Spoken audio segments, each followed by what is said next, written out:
అందరికీ నమస్కారం. ఈరోజు మనం చెప్పుకోబోయే కథ గర్భవతిగా భర్త కోసం రెండవ భాగం. కథలోకి వెళ్ళబోయే ముందు మీరు కనుక మన ఛానల్ని ఫస్ట్ టైం చూస్తున్నట్లయితే తప్పకుండా మన ఛానల్ని లైక్ చేయండి, షేర్ చేయండి, సబ్స్క్రైబ్ చేయండి, బెల్ ఐకాన్ క్లిక్ చేసి ఆల్ అనే బటన్ని ప్రెస్ చేయడం మర్చిపోకండి. కథను ఎక్కడ స్కిప్ చేయకుండా వినండి. మరి కథలోకి వెళ్ళిపోదామా? హలో, ఏమండి మిమ్మల్నే, మీరు ఇండియనా అని అడిగాడు అవతల వ్యక్తే. ఆ, అవునండి అందే. అన్న తర్వాత అవునా, నేను కూడా ఇండియనే అన్న తర్వాత మీ పేరు అన్నాడు. కమలి ఆదిత్యవర్మ అన్న తర్వాత ఓ, మరి మీ పేరు అంది. సూర్య అన్నాడు. అన్న తర్వాత అవునా, అవును ఏంటి ఫుడ్ ఆర్డర్ చేసి తినలేదో, మీరు ప్రెగ్నెంట్ అనుకుంటా కదా, కంగ్రాచులేషన్స్, ఎన్నో మంత్ అని అడిగాడు. 5th మంత్ అంది కమలే. అన్న తర్వాత ఓ, మీ హస్బెండ్ అని అడిగితే ఉంటారు నాతోనే ఎప్పటికే అంటే. ఆ అబ్బాయి అలా చూశాడు కమలి వైపు. చూసిన తర్వాత ఎందుకని ఫుడ్ తినలేదు, తినాలనిపించలేదు అందే. అన్న తర్వాత ఎక్కడుంటారండి మీరు అని అడిగితే ఇక్కడికి దగ్గరలోనే. ఓ, మీ హస్బెండ్కి జాబా?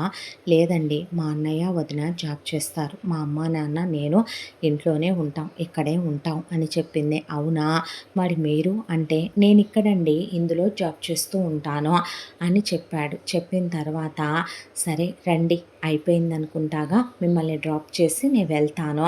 పర్లేదండి, నేను వాకబుల్ డిస్టెన్సే మా అన్నయ్య వాళ్ళ ఇల్లు, నేను నడుచుకుంటూ వెళ్ళిపోతాను మా ఇంటికి అంది. సరే అలాగైతే రండి, వాక్ చేసుకుంటూనే వెళదాం అని నేను మీతో వాక్ చేస్తూనే వస్తా పదండి, నేను మళ్ళీ కాసేపు ఆగిన తర్వాత అయినా ఇక్కడికి ఫుడ్ కోసం వస్తాను, అప్పుడు నా వెహికల్ తెచ్చుకుంటాలేండి అని చెప్పి ఆ అబ్బాయి కూడా కమలి చేయి పట్టుకొని, కమలి పొట్ట కొంచెం ఎత్తుగా ఉంది, దాంతో మెల్లగా నడవండి అని నడిపించుకుంటూ కమలితో మాట్లాడుతూ ఇంటి దాకా తీసుకొచ్చాడు. కమలి బెల్ కొట్టేసరికి వాళ్ళమ్మ వచ్చి మంజుల డోర్ ఓపెన్ చేసింది. ఎవరమ్మా అని అడిగితే ఇండియన్ అంటమ్మా, పరిచయం అయ్యారు కెఫేలో, ఆయన ఇటే ఉంటారంట, కాబట్టి నేను ఒకదాన్ని వెళ్తున్నానని తోడొచ్చారు అనేసరికి నమస్తే ఆంటీ అన్నాడు. అనేసరికి ఆ గొంతు విన్న ఆవిడ అలా నిర్ఘాంతపోయి చూస్తూ ఉండిపోయింది.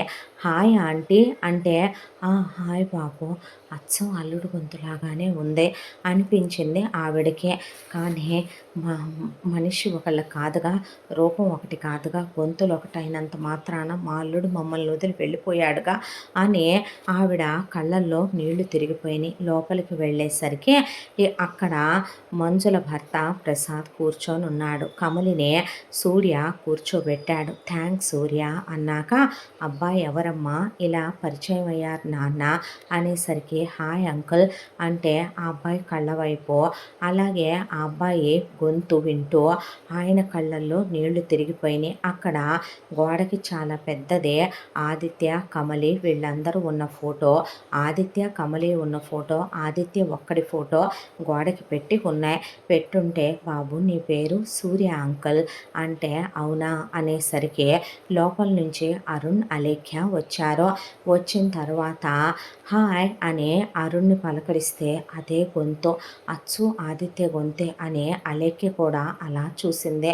చూసిన తర్వాత మీరు ఎక్కడ వర్క్ చేస్తారు అని అడిగాడు అరుణ్ సూర్యని. ఇక్కడ అని చెప్పిన తర్వాత ఎక్కడుంటారు అంది అలేఖ్య. ఇక్కడే దగ్గరలోనే అని, మీ ఇంటి నుండి మా ఇల్లు దగ్గరే, ఇక్కడే. ఓ, మా టెర్రస్ మీదకి ఎక్కితే మీ ఫ్లాట్ కనిపిస్తుందేమో కదూ, అవును నాకు ఇప్పుడే తెలిసిందే అన్నాడు సూర్య. అన్న తర్వాత అమ్మ నాన్న అని అడిగారు మంజుల ప్రసాద్. అమ్మ నాన్న ఇక్కడే ఉండేవారు, ఎక్స్పైర్ అయ్యారు ఒక యాక్సిడెంట్లో. ఆ తర్వాత ఇంకిక్కడే నేను ఉండేదే, ఇక్కడే నేను జాబ్ చేస్తున్నాను అని చెప్పాడు సూర్య. కమలి లేచి లోపలికి వెళ్ళిపోయింది. Uncle if you don't mind మిమ్మల్ని ఒక మాట అడగొచ్చా అన్నాడు సూర్య. ఎందుకు అడగకూడదు బాబు, అడుగయ్యా అని కాఫీ ఇచ్చి సూర్య కూర్చున్నాక ఎందుకు తనంత డల్గా ఉంది, కెఫేలో ఆర్డర్ ఇచ్చారు ఫుడ్డు. తినలేదు. అది పక్కకు పెట్టేసి ఏడుస్తూ కూర్చున్నారు. నాకెందుకో టెన్షన్ అనిపించింది. అందుకే వెంట పెట్టుకొని తీసుకొచ్చాను. ప్రెగ్నెంట్ కదా! ఈ టైంలో అలా ఉండకూడదు కదా! హస్బెండ్ గురించి అడిగాను. ఉన్నారు, ఉంటారు నాతోనే అన్నారు. నాకేమీ అర్థం కాలేదు. వారు ఏదైనా హెల్త్ ఇష్యూలో ఉన్నారా? పోనీ ఏదైనా డిస్టర్బెన్సెసా? అడగొచ్చా మీ పర్సనల్సు? అన్నాడు సూర్య. ఆ మాటకే మా అల్లుడు లేడు బాబు. మా అందరినీ వదిలేసి వెళ్ళిపోయాడు. మా అల్లుడు చనిపోయి కూడా దాదాపు ఇలా ఇంతకాలం అయిందయ్యా అనేసరికి, ఓ రియల్లీ అంటే మా అల్లుడు బంగారం అయ్యా, నిలువెత్తు బంగారం. అడుగు బాబు ఆ బంగారం. నా కూతురు, అల్లుడు, కొడుకు, కోడలు, నేను, నా భార్య, ఇదిగో నా కూతురు, అల్లుడు చాలా అన్యోన్యంగా ఉండేవాళ్ళు. నా అల్లుడికి దండెయ్యాలని బొట్టు పెట్టాలంటే ధైర్యం చాల్లేదు బాబు. శవం కూడా దొరకనంత ఎలా నా అల్లుడు మమ్మల్ని వదిలిపోయాడు అనేదే. అలాంటి చావు ఆ భగవంతుడు అంత మంచి పిల్లాడికి ఎలా ఇచ్చాడనేది తీసుకోలేకపోతున్నాము. మా అల్లుడు పోయిన తర్వాత మా అమ్మాయి పిచ్చిదైపోయింది. అక్కడి నుండి మా అబ్బాయి ఇక్కడికి తీసుకొచ్చాడు సెడేషన్ ఇప్పించి మరి. తెచ్చిన తర్వాత మేము ఇక్కడికి పూర్తిగా అన్నీ అమ్ముకొని వచ్చేసాము. ఆ తర్వాత నా కూతురు నా అల్లుడు లేనిది బ్రతకలేనని, ఈ జీవితం తనకొద్దని సూసైడ్ చేసుకుంది. హాస్పిటల్కి తీసుకెళ్తే అప్పుడే అమ్మాయి ప్రెగ్నెంట్ అని తెలిసిందే. మేమేం మా అమ్మాయికి మా అల్లుడి జ్ఞాపకాలు మర్చిపోమ్మనో, మా అల్లుడి మర్చిపోయే జ్ఞాపకాలు కూడా కాదయ్యా. ఒక అత్తామామకి కొడుకుంటే ఎలా ఉంటాడో అలాంటి బంగారం మా అల్లుడు. నిజం చెప్పాలంటే ఒక బావమరిదికి బావమరిదిలా కాదు, తోడబుట్టిన వాళ్ళ ఉంటాడో. మా కోడలు తన సొంత తమ్ముడే పోతే ఎంత తల్లడిల్లిపోద్దో అంత ఏడుస్తుంది అనేపాటికి అరుణ్ కళ్ళల్లో, అలేఖ్య కళ్ళల్లో నీళ్లు తిరిగిపోయినాయి. ప్రసాద్ చెప్తుంటేనే ఆయన పెదవులు వణికిపోయి కళ్ళల్లోంచి నీళ్ళాగల, మంజుల నోట్లో గుడ్డ కుక్కుకొని అలా కూర్చుండిపోయింది. అది పిచ్చిదైపోయిందయ్యా. దానికి బ్రతకాలని లేదు. ఆ కడుపులో ఉన్న బిడ్డ కోసమైనా బ్రతకమని దాన్ని బ్రతిమాలుకుంటున్నాం. అది మామూలు మనిషి అవ్వాలన్నది మా కోరిక.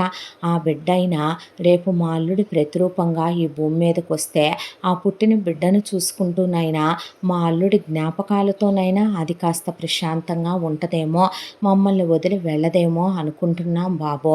మొన్నే టెస్టులు చేయించాడు మా అబ్బాయే. దాని కడుపులో పాపాయి ఉందని తెలిసిందే. మా అల్లుడికి పిల్లలంటే చాలా ఇష్టమయ్యా. అనుకోకుండా గర్భవతి అయిందా మా అమ్మాయే.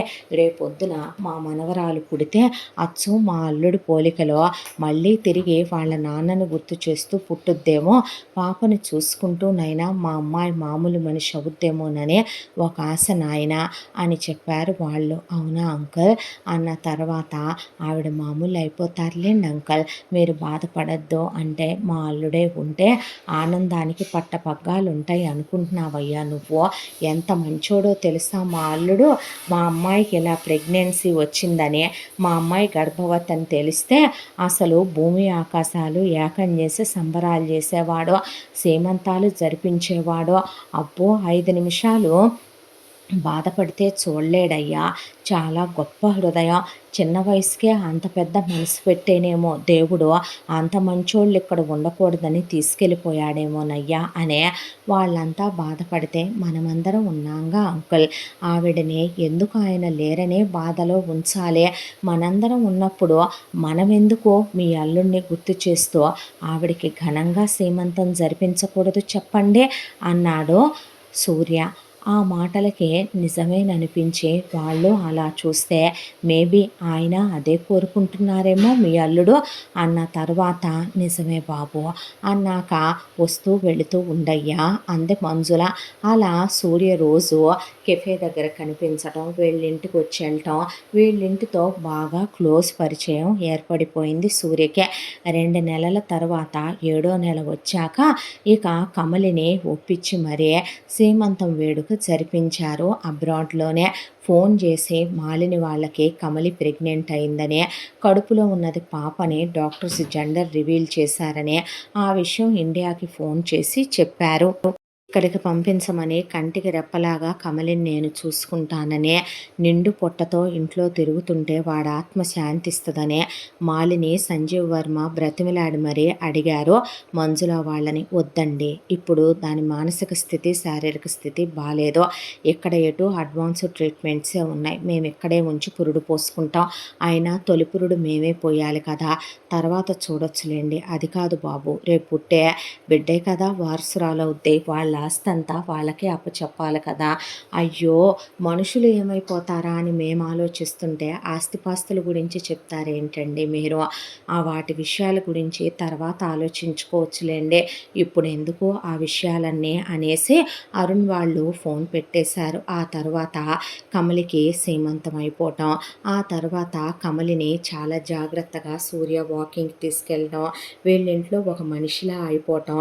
కమలిని నవ్వచ్చు కదా, బేబీ ఉన్నప్పుడు మీరు నార్మల్ అవ్వడానికి ట్రై చేయండి. బేబీ హెల్తీగా పుట్టాలంటారు కదా, బేబీ మంచిగా ఉండాలా లేదా రేపు అని అమ్మాయికి బుక్స్ తెచ్చివ్వటం, ఆ అమ్మాయితో కలిసి కబుర్లు చెప్పటం, వాళ్ళింట్లోనే తినటం. ఆ తర్వాత కమలికి పెయిన్స్ వచ్చాయి, హాస్పిటల్కి తీసుకెళ్లారు. తీసుకెళ్ళాక కమలి డెలివరీ అయ్యింది, పాప పుట్టింది. అసలు ఆదిత్యకి జిరాక్స్ ప్రింటర్లే ఉంది పాప. చూడగానే కళ్ళల్లో నీళ్లు తిరిగిపోయి మంజుల ప్రసాద్ కూర్చుండిపోయారు. అరుణ్ అలేఖ్యకి నీళ్ళు ఎలా కారిపోయినాయి కళ్ళల్లో. సూర్య పాపని తనెత్తుకొని ముద్దు పెట్టుకున్నాడు. నీకు తెలుసా బాబు, అచ్చు మా అల్లుడు ఇలాగే ఉండేవాడయ్యా, పుట్టుమచ్చ కూడా అలాగే వచ్చిందే అని కమలికిచ్చి, ఇక కమలి హాస్పిటల్ నుంచి డిశ్చార్జ్ అయ్యాక ఇంటికి తీసుకొచ్చారు.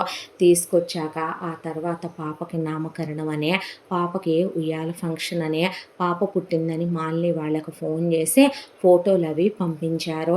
ఆ తర్వాత అయినా రండయ్యా, పాపను చూడాలనుంది చూడాలనుంది చూడాలనుంది అని మాలిని చాలాసార్లు అడిగింది. పాపకి 3వ నెల కూడా వచ్చేసిందే. ఎందుకో ఒక రోజున మంజుల ప్రసాద్ మనసుకి ఒక చిన్న ఆశ కలిగిందే. సూర్య పాపతో ఆడుకుంటూ కమలితో మాట్లాడుతూ ఇంట్లో ఒకడిగా కలిసిపోయి ఉంటే సూర్య గొంతు, సూర్య కళ్ళు చూడటానికి ఆదిత్యలా ఉన్నాయనిపించాయి ఒక రోజున. మనుషులు వేరువేరు అయ్యుండొచ్చు, రూపం వేరువేరు కావచ్చు, కానీ తమ కూతురికి రేపొద్దున పుట్టిన పాపకి సూర్య లాంటి ఒక మంచి అబ్బాయి అయితే తోడవుతాడు. ఆ అబ్బాయి కూడా అమ్మా నాన్న లేరు, మంచి పిల్లాడు. ముందు ఆస్తిపాస్తుల గురించి కాదు, చాలా ఉత్తముడైన పిల్లాడు. ఆ అబ్బాయితో తమ కూతురికి వివాహం జరిపిస్తే సుఖంగా సంతోషంగా ఉంటారు అనిపించింది. అదే మాట అరుణ్ అలేఖ్య దగ్గర అన్నదే మంజుల. అంటే ప్రసాద్ అమ్మాయి ఒప్పుకుంటుందా, ముందు ఆ అబ్బాయినే ఒప్పించాక మన అమ్మాయితో మాట్లాడదాం అంది మంజుల. అది కాదమ్మా, దాని మనసు, ఒరే ఎన్నాళ్ళు మీ భార్యాభర్తలు మేము తోడుగా ఉంటాం చెప్పు, దానికంటూ ఓ తోడు, దాని బిడ్డకంటూ ఓ తండ్రి అవసరం లేదంటావా నాయన? చెల్లి బ్రతికిలా అయిపోయిందని నువ్వు పిల్లల్ని కంటలేదు, దాని పెళ్లి కన్నా ముందయింది నీ పెళ్ళి. ప్లానింగ్ అన్నారు, కెరియర్ అన్నారు, 5 ఏళ్ళు అయిపోయి మీరు ప్లాన్ చేసుకుందాం అనేసరికి దాని బతుకు అలా అయిపోయిందని మీరు పిల్లల్ని కంటల్లా ఎన్నాళ్ళు ఇలా ఉంటారో. కూతురు జీవితం కోసం కొడుకు జీవితం పణంగా పెట్టే దిగజారిపోయిన అమ్మా నాన్నలం కాదురా మేము అనేసారు వాళ్ళు. దాంతో అరుణ అలేఖ్య ఏం మాట్లాడలా, సూర్యని పిలిపించి బ్యాక్ యార్డ్లో తీసుకెళ్ళి కూర్చోబెట్టి, నాయన ఓ మాట అడగమా అంటే, చెప్పండి ఆంటీ అని పాపనెత్తుకొని ఆడిస్తూ, ఏంటి అని అడిగాడు సూర్య. అడిగితే ఏమీ లేదు బాబు, మా అల్లుడు ఇలా పోయాడని తెలుసు కదా. తెలుసు, చెప్పారుగా అన్న తర్వాత, నువ్వు మా కమలిని వివాహం చేసుకుంటావా, పాపని తండ్రిగా స్వీకరించగలవా, పాపకి తండ్రి స్థానాన్ని ఇస్తావా అయ్యా? నీకు ఇష్టం లేకపోతే వద్దు బాబు, మా అమ్మ ఏమీ వెంటనే నీతో చెయ్యించుకుంటుందని, నార్మల్ అయిపోద్దని మేము మాట ఇవ్వలేము. అలాగే నీతో వెంటనే పిల్లల్ని కంటదని కూడా మేము చెప్పలేము. మా అమ్మాయిని నువ్వు చాలా ఓపికగా, నువ్వైతేనే ఓర్పుతో మామూలు మనిషిని చేసుకోగలవు అనిపించింది. అలా నువ్వు చేయగలను అంటేనే నీకేమీ రెండో సంబంధం అనే అభ్యంతరం లేదు, నువ్వేమీ తప్పు పట్టుకో ఊరుకోను అనేటట్టయితేనే మా అమ్మాయిని నువ్వు మా అల్లుడి పేరుతో దెప్పటాలు అలాంటివి చేయటం, టార్చర్లు చేయటం అలాంటివి చెయ్యనంటేనే పిల్లని నువ్వు సొంత తండ్రిగా చూసుకోగలనంటేనే ఒప్పుకునేటట్టయితే చేసుకుంటానంటే చేసుకుందో బాబు, లేదంటే గనక ఏదో చిన్న ఆశ కలిగి అడిగాం అంతేనయ్యా అని అడిగింది మంజుల. అడిగితే కాసేపు ఏం మాట్లాడలేదు సూర్య. ఆ తర్వాత పాప వేలు పట్టుకొని ఆడుకుంటూ పాప అలా నిద్రపోయింది సూర్య మీద పడి. పాపని దగ్గరికి తీసుకొని గుండెలకి హత్తుకొని చేసుకుంటాను ఆంటీ అన్నాడు. నిజంగానా అన్నాడు ప్రసాద్. అవును అంకుల్ చేసుకుంటాను, తను చాలా మంచిదే, పాపకి తండ్రి స్థానాన్ని ఇవ్వటానికి నేనెందుకు అంకుల్ వెనకాడతాను, భలే మాట్లాడారే, పాప నా బిడ్డ, నేనెందుకు అలా అనుకుంటాను, పొరపాటు పడ్డారు. ఏ రోజైతే పాప పుట్టగానే ఫస్ట్ టైం నేను ఎత్తుకున్నప్పుడు నా ఇండెక్స్ ఫింగర్ పట్టుకుందో ఆ రోజే ఏదో తెలియని బంధం పాపకి నాకు ఏర్పడిపోయింది. అది బహుశా మనసుతో చెప్పగలనేమో, మనిషిగా చెప్పలేకపోతున్నాను అనేసరికి అలేఖ్య అరుణ్ కళ్ళల్లో నీళ్లు తిరిగిపోయినాయి. తన్ని చాలా బాగా చూసుకుంటాను అని చెప్తే, అలాగే బాబు మా అమ్మాయికి చెప్పి ఒప్పిస్తామయ్యా అని ఆ తర్వాత ఒక వారం రోజులాగి కమలి కూర్చొని పాపకి పాలు పట్టి అలా పడుకోబెట్టిన తర్వాత ఆదిత్య ఫోటో వైపే చూస్తూ కూర్చుంది. అమ్మ కమలే అని మంజుల, ప్రసాద్, అరుణ్, అలేఖ్య లోపలికి వెళ్ళారు. ఏంటి అని అడిగింది. అంటే సూర్యని మేము నీకిచ్చి పెళ్లి చేద్దాం అనుకుంటున్నాము అనేపాటికి అమ్మాయి అలా చూసింది. ఎన్నాళ్ళు అల్లుడి జ్ఞాపకాలతోనే ఉంటావమ్మా, అల్లుడు లేడన్నది నిజం, తిరిగి రాడన్నది నిజం, అల్లుడు ఈ భూమి మీద లేడు, ఆ దేవుడు మంచోళ్ళని ఎక్కువ కాలం ఉండనివ్వడని తన దగ్గరికే అల్లుడిని పిలిపించేసుకున్నాడు. ప్రతిరూపంగా పుట్టిన పాప నీకు జ్ఞాపకంగా ఇచ్చి వెళ్ళాడు. మేము నిన్నేమి అబార్షన్ చేయించుకోమని లేదు, ఈ రోజుకి కూడా నీ ఇష్టం లేకుండా మేమేది చెయ్యాలనుకోవట్లేదు. కానీ సూర్య చాలా మంచి పిల్లాడు, అల్లుడే సూర్యని నీ జీవితంలోకి పంపాడేమో, అల్లుడి ఆత్మ కూడా నువ్వు మళ్ళీ పసుపు కుంకాలతో ఉండాలని, నీకంటూ ఒక భర్త ఉండాలని, పాపకి తండ్రి అవసరం ఉంది. కాబట్టి రేపు మేము పోతే అన్నయ్య వదినలకి వాళ్ళకంటూ ఓ జీవితం లేదా, నీకంటూ ఒక మగతోడు అక్కర్లేదా తల్లి, పాపకంటూ ఒక తండ్రి కావాలి కదమ్మా, ఎన్నాళ్ళు ఇలా ఉంటావు తల్లి, పెళ్లి చేసుకో. ఆ అబ్బాయిని అడిగాం, ఒప్పించాం, ఒప్పుకున్నాడు, ఇష్టపడ్డాడు, పాపని తన బిడ్డగా స్వీకరిస్తానన్నాడు, నిన్ను గుండెల్లో పెట్టుకొని చూసుకుంటానన్నాడు, మంచి పిల్లాడు, తల్లి తండ్రి లేరు, తోడబుట్టిన వాళ్ళు ఎవ్వరూ లేరు, ఒక్కగానొక్కడో ఉద్యోగం చేసుకుంటున్నాడు. అన్నం అంతా పట్టుకొని అన్నం ఉడికిందో లేదో మనం ఎలా తెలుసుకోనక్కర్లేదో అలాంటి ఉత్తముల గుణాల్ని మనం పరీక్షించక్కర్లేదు. ఆ అబ్బాయి చాలా మంచోడు, అన్నయ్య పర్సనల్గా కూడా ఎంక్వైరీ చేస్తే చాలా మంచోడని తెలిసింది సూర్య గురించి. అలాంటి మంచోడిని చేసుకుంటే నువ్వు సుఖపడతావమ్మా అని చెప్పిన తర్వాత కమలి ఏమీ మాట్లాడలేదు. అలా ఆ రోజంతా గడిచిపోయింది. నెక్స్ట్ డేకి కమలి ఒక నిర్ణయానికి వచ్చింది. అమ్మా అని పాపకి పాలు పట్టింది, ముద్దు పెట్టుకుంది. పాపని కాసేపు నీ దగ్గర ఉంచుకోవా అని గదిలో తలుపేసుకుంది.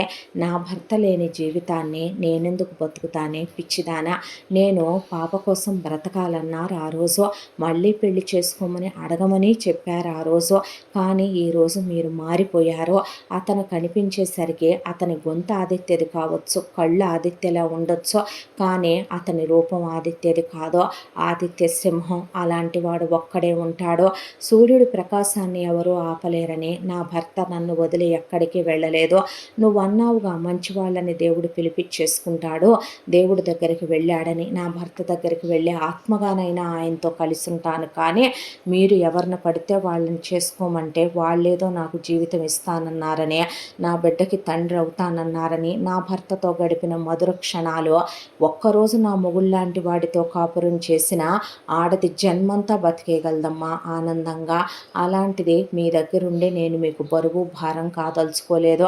అన్నయ్య వదినలకి నేను అడ్డం ఎప్పుడూ కాను, మీకు నేను అంత బరువు భారం అయిపోతే నన్ను క్షమించండి. నా బిడ్డని మీరు నేనే అనుకొని పెంచండి, దాన్నైనా సరే దానికో మంచి జీవితాన్ని ఇవ్వండి. వాళ్ళమ్మ వెడ్డింగ్ ప్లానర్గా ఉండగా వాళ్ళ నాన్న ఒక్క రూపాయి కూడా వాళ్ళమ్మ డబ్బుల్లో నుంచి తీసుకోలేదు. దానికి వాళ్ళ నాన్న ఆస్తిపాస్తులు రావాలని నేను ఎప్పుడూ ఆశించింది లేదు. డబ్బు కోసం ఏ రోజు నేను ఆయన్ని పెళ్లి చేసుకుందే లేదు. నా బిడ్డకి నేను సంపాదించుకున్న రూపాయి బ్యాంక్ అకౌంట్లో ఉందే, అది పెట్టి దాన్ని బాగా చదివించండి, దాన్ని ప్రయోజకురాల్ని చేయండి. ఇవే నా కడసారి నమస్సులనే కమలే ఇక అవి ఇవి కాదు, హ్యాంగ్ చేసుకుంటే బతికేస్తానేమోనని చెప్పి వైర్లు తీసుకొచ్చి ఆ వైర్తో ఉరి బిగించుకొని ఆ ఉరికి వేలాడటం మొదలు పెడితే అనుకోకుండా అలెక్కే బ్యాక్ యార్డ్లోంచి చూసిందే. వామ్మో వాయ్యో అని పెద్ద పెద్దగా కేకలేస్తూ ఉండగా మంజుల ప్రసాద్ పరిగెత్తుకొస్తే అప్పుడే అరుణ్ అలాగే సూర్య బయట నుంచి వస్తున్నారు. వస్తుంటే పెద్ద పెద్దగా కేకలేస్తూ ఇలా ఉరేసుకుంది దేవుడో, ఇలా అందే అత్తయ్య నాయనో అనేపాటికి ఇక సూర్య ముందు తలుపులు తీయండి, ఏంటండి మీరు తలుపులు తీయకుండా ఆవిడ వేళ్లాడుతుంటే అనేసరికి తలుపులు బద్దలు కొట్టినా పగలట్లేదు, అంత స్ట్రాంగ్గా కొనుక్కున్నాడు అరుణ్ ఆ ఇల్లు. దాంతో ఉసై పిచ్చిదానా అని ఇక అతను తమాయించుకోలేక నేనేనే నీ భర్త ఆదిత్యనేనే, నేను సూర్యను కానే, నేను బ్రతికే ఉన్నానే, నేను పోలేదే, నీకోసం నిన్ను వెతుక్కుంటూనే సప్త సముద్రాలు దాటి ఇక్కడ దాకా వచ్చానే, పాప నా బిడ్డే, నేను నీ భర్తనే, వెర్రిబాగులదానా, ముందు తలుపు తీయవే పిచ్చి మొహం దానా, నువ్వు పోతే నేనుంటానా ఏంటే అనేపాటికి వాళ్ళంతా అలా షాక్ అయి చూస్తుంటే అత్తయ్య మావయ్య ఏంటలా చూస్తారో, మావయ్య మీరెళ్ళి ఏదైనా గడ్డ పొలుగు లాంటిది తీసుకురండి, తలుపు పగలగొట్టేద్దాం, అత్తయ్య మీరు పాపనెత్తుకోండి, చూస్తూ ఉంటారేంటి సిస్టర్, ఇటు ఎటైనా వెళ్ళే దారుందా లోపలికి అంటే అరుణ్ బ్యాక్ సైడ్ నుంచి అనేసరికి బిత్తరపోయి నుంచున్నాడు అరుణ్. అలేఖ్య అంటే బ్రదర్ బ్యాక్ సైడ్ నుంచే విండో ఒకటి ఉంది లోపలికి అనేసరికి పరిగెత్తుకుంటూ వెళ్ళి ఆ విండో పగలగొట్టేసి సూర్య లోపలికి దూకేసి ముందు కమలి కాళ్ళు పట్టుకొని ఇటు నుంచి డోర్ ఓపెన్ చేసి వీళ్ళందరూ వచ్చి కమలిని కిందకి దింపి కమలి రాసిన లెటర్ చూసి సూర్య ఒక్కటేసానంటేనా పిచ్చి పట్టిందా తిక్క పట్టిందా, ముందు మంచినీళ్ళు ఇవ్వండి అత్తయ్య అనే మంచినీళ్ళు తాగిచ్చి నేను నీ మొగుడినే ఆదిత్యనే బ్రతికే ఉన్నానే వెర్రిదానా అని, అసలు ఏంటి బాబు నువ్వు మాట్లాడేది, ఏం జరిగిందయ్యా అని వీళ్ళంతా అడిగేసరికి నువ్వు మా బావమరిదివేంటి, నువ్వు మా బ్రదర్వేంటి, నువ్వు మా అల్లుడువేంటయ్యా అనేపాటికి మీకు కూడా పిచ్చి పట్టిందా, దానికి పిచ్చి పట్టినట్టు నేను ఆదిత్యనే అని ఇక కూర్చొని కమలి ఏంటి ఇదంతా, ఏంటి పిచ్చి పనులు నువ్వునో, ఆ రోజు నేను బిజినెస్ పని మీద వెళ్ళాను, వెళితే వెనక నుంచి ఎవరిదో ఒక లారీ ఫాలో అవుతూ వస్తోంది, ఎంతసేపటికి ఆ లారీ పక్కకి వెళ్ళట్లేదు, నేను సైడ్ ఇచ్చినా కూడా బావా, దాంతో సడన్గా ఆ లారీ గుద్దేసరికి నా కారు పల్టీలు కొడుతూ కొడుతూ కొండచర్య కార్నర్లో ఆగిపోయింది. ఆగిపోయేసరికి అక్కడి నుంచి నేను డోర్ తీసుకొని బ్రతకాలని చాలా ప్రయత్నించాను.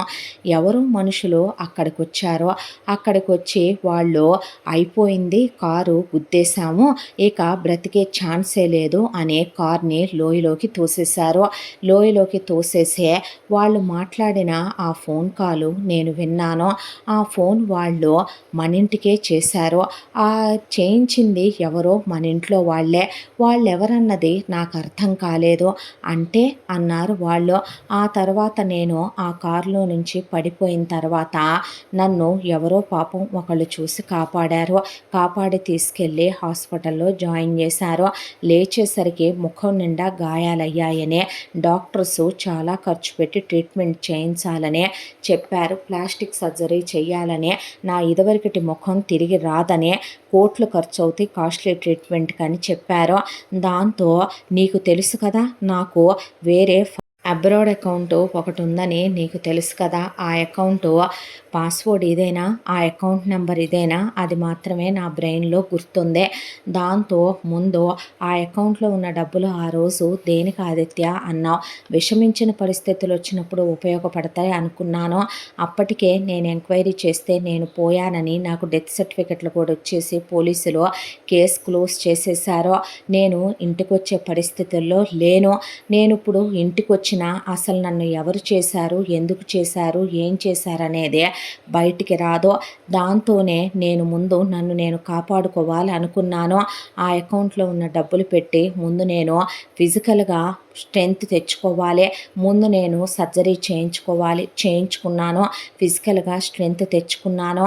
ఆ తరువాత నేను తిరిగి ఇంటి దగ్గరికి వద్దాం అనుకునేసరికి అప్పటికే బావ నువ్వు మీ చెల్లెలికి సెడేషన్ ఇచ్చి అబ్రాడ్ తీసుకువెళ్ళిపోయావని తెలిసిందే. తెలిసేసరికి తన్ని వెతుక్కుంటూనే ఇక్కడికొచ్చాను. ఇక్కడికొచ్చి నీ ఇంటికి దగ్గరలోనే ఇల్లు తీసుకున్నాను. ప్రపంచం కోసమని ఫేక్ పాస్‌పోర్ట్‌లు పుట్టించుకొని ఇక్కడికొచ్చి ఇక్కడ నా ఐడెంటిటీ ఎటు అక్కడ ఆదిత్యగా తప్ప లేదు, సూర్యగా పేరు మార్చుకున్నాను. ఇక్కడికొచ్చి ఇలా ఇల్లు తీసుకున్నాను. బైనాక్యులర్స్‌లో నుంచి రోజు నీ చెల్లెల్ని చూసుకునేవాడినే.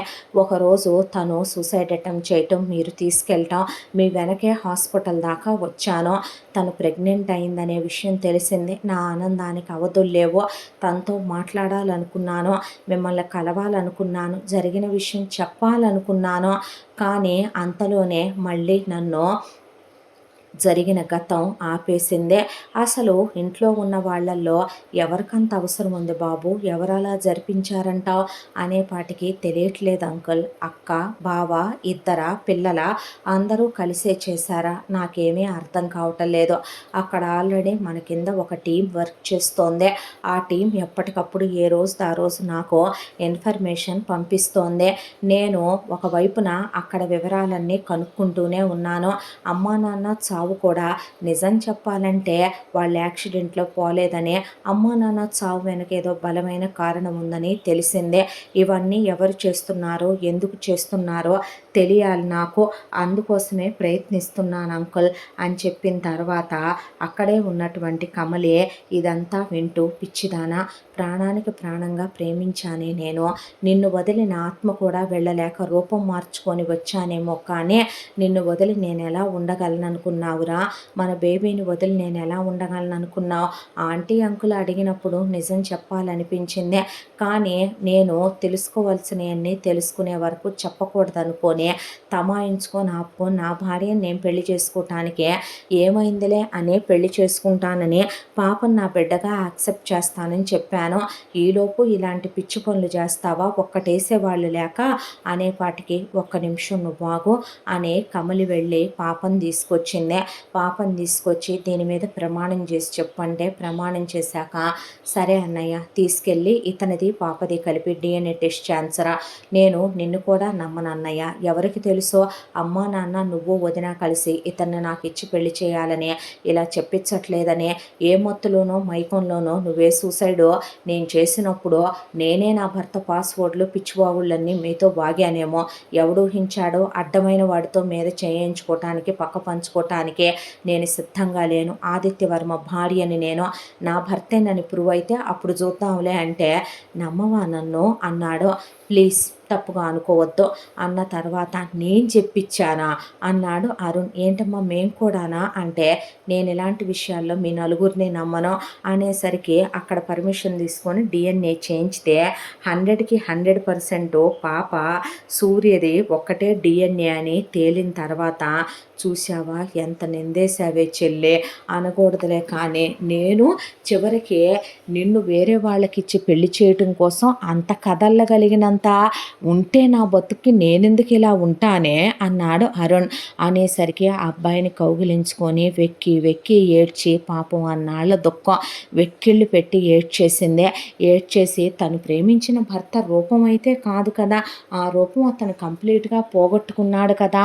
ఆ అబ్బాయి తను ఫస్ట్ టైం ఎక్కడ చూసిన తర్వాత మళ్ళీ ఆ అమ్మాయిని ఎన్నిసార్లు కలిసింది, పర్సనల్గా ఫోన్లు చేసినప్పుడు ఏం మాట్లాడాడో, ఆ తర్వాత ఇద్దరు ఫస్ట్ టైం ఎప్పుడు ఇంటిమేట్ అయ్యారు, ఇంటిమేట్ అయినప్పుడు ఫస్ట్ టైం అతను ఆమెను ఎలా పట్టుకున్నాడో, ఫస్ట్ నైట్ రోజు ఏ గిఫ్ట్ ఇచ్చాడు, ట్రిప్పులకి ఎక్కడికి వెళ్ళారు, వెళ్ళిన దగ్గర ఎలా ఉన్నారు, ఏమేమి షాపింగ్ చేయించాడు, ఇలా అన్నీ తన గురించి తను చెప్పుకుంటుంటే అత్త మామ అంతే, మనిషి మారిపోతే మనిషి ఉనికి గురించి పెళ్ళానికి కూడా ఇంత చెప్పుకోవాలేమో అని వాళ్ళు అలా కూర్చుండిపోయారు. నిన్ను చూసినప్పుడే అనిపించిందయ్యా మా అల్లుడి గొంతే మా అల్లుడి కళ్ళే అనే మామగారు, అత్తగారు అలా కూర్చుంటే, "బ్రదర్ నువ్వు తిరిగొచ్చినందుకు ఐయామ్ సో హ్యాపీ" అంది అలేఖ్య. "ఇకనైనా పిల్లల్ని కనండి" అన్నాడు అతను.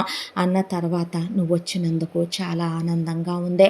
నువ్వు లేవనే దాన్ని తీసుకోలేకపోయిందదే.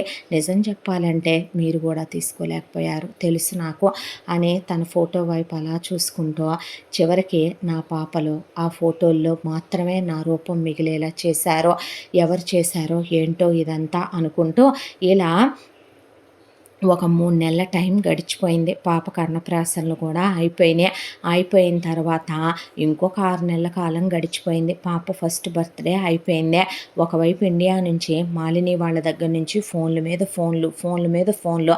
పాపని చూడాలని, పాపనిచ్చి కమల్‌ని పంపండని, పాపని, కమల్‌ని మా దగ్గర ఉంచుకుంటామని, మా మనసంతా పాప చుట్టూ తిరుగుతుందని, మేమొచ్చి తెచ్చుకోమా పోనీ అని ఫోన్ల మీద ఫోన్లు చేస్తుంటే అరుణ్, అలేఖ్య ఆపలేక ఒకవైపున మంజుల, ప్రసాద్ ఆపలేకపోతున్నారు.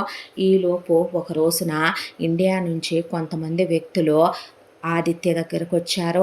ఆదిత్య దగ్గరకొచ్చిన తర్వాత, "సార్" అంటే రమ్మనమని లోపల కూర్చోబెట్టుకుంటే, "మీతో మాట్లాడాలి." "పర్లేదు, ఇది నా ఫ్యామిలీ. వీళ్ళందరూ ముందే చెప్పండి మీరు ఏదున్నా. వీళ్ళకి నాకు మధ్య రహస్యాలేవీ లేవు" అనేసరికి, "ఓకే సార్" అని వాళ్ళంతా కూడా కూర్చొని, "మీకు చాలా విషయాలు చెప్పుకురావాలి సార్. నిజం చెప్పాలంటే అసలు విషయం మొదలైందే మీ అమ్మ నాన్నగారి దగ్గర. మీ అమ్మగారు, నాన్నగారు చాలా చాలా మంచివారు. అది నిజం. మీ అమ్మ నాన్నలకి మీ అక్క నిజంగా పుట్టాల్సిన కూతురు కాదు. చాలా స్వార్థపరురాలు, నీచమైనటువంటి మనస్తత్వం, వ్యక్తిత్వం ఉన్నటువంటి ఆవిడ. నిజానికే ఆస్తి మీద విపరీతమైన వ్యామోహం ఉంది ఆవిడకి. విపరీతమైన డబ్బు పిచ్చి ఉంది ఆవిడకి. ఆవిడ మీ అమ్మా నాన్నలకి తనొక్కటే కూతురుగా ఉండటం, మీ యావదాస్తికి ఆవిడే వారసురాలనే మురిసిపోతూ పెరిగిందావిడ.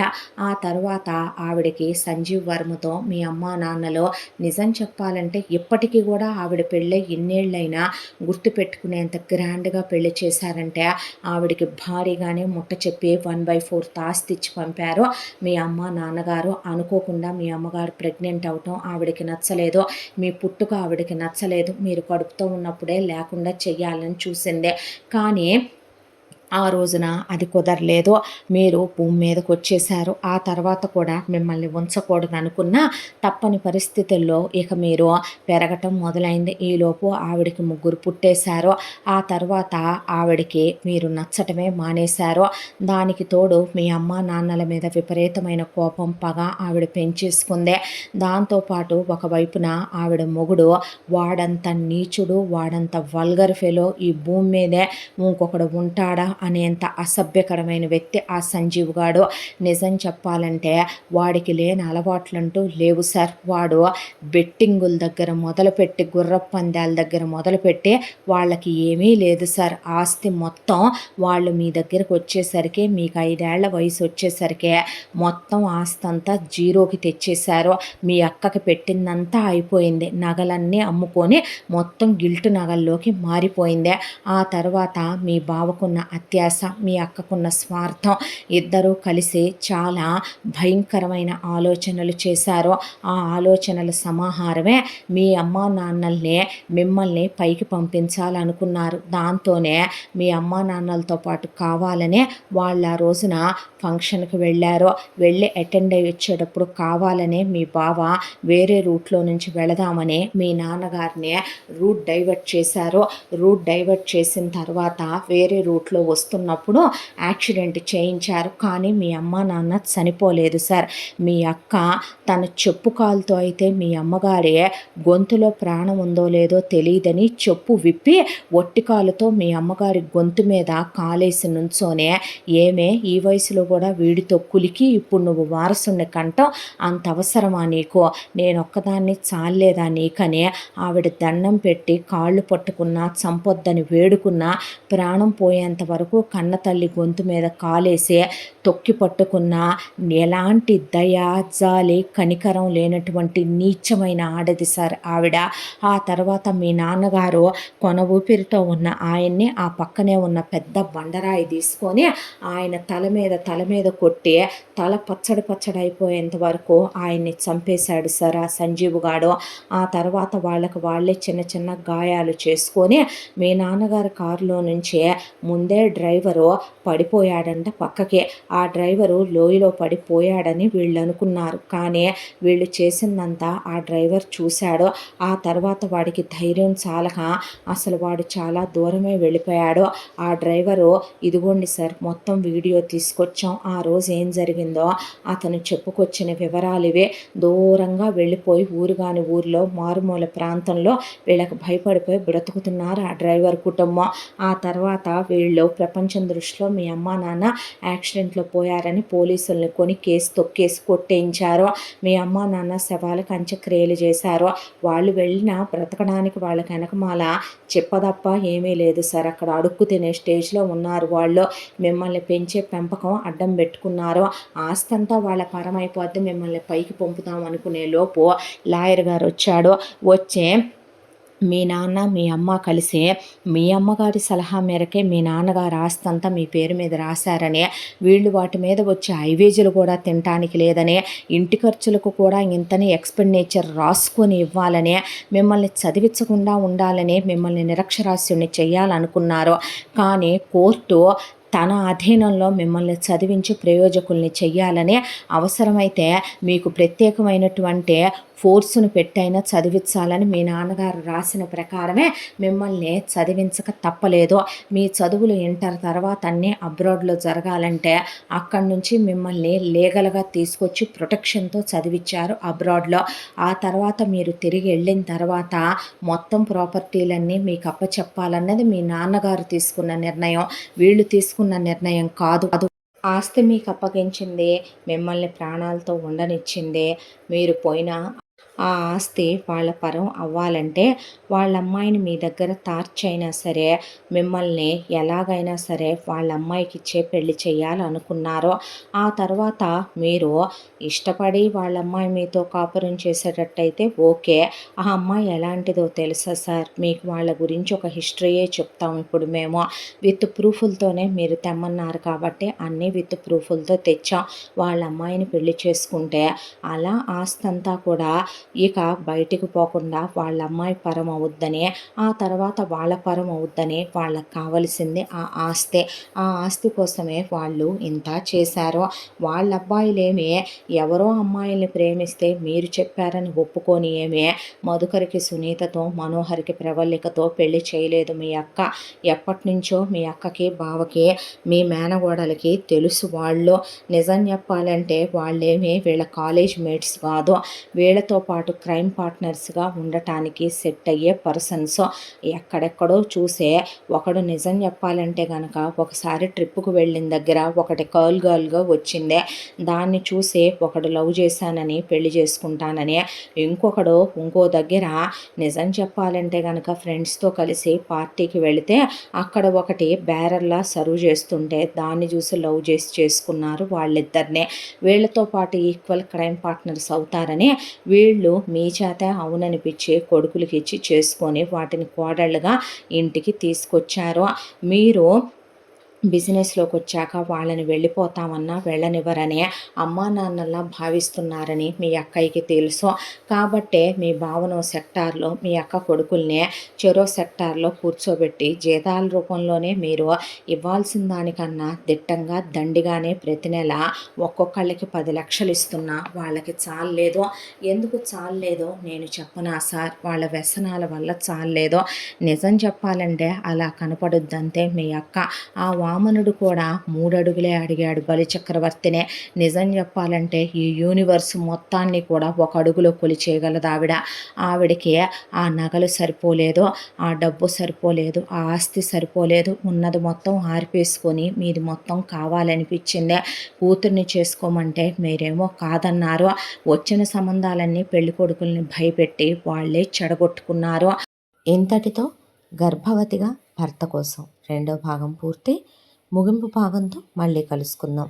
తప్పకుండా మన ఛానల్ని లైక్ చేయండి, షేర్ చేయండి, సబ్స్క్రైబ్ చేయండి. బెల్ ఐకాన్ క్లిక్ చేసి ఆల్ అనే బటన్ని ప్రెస్ చేయడం మర్చిపోకండి.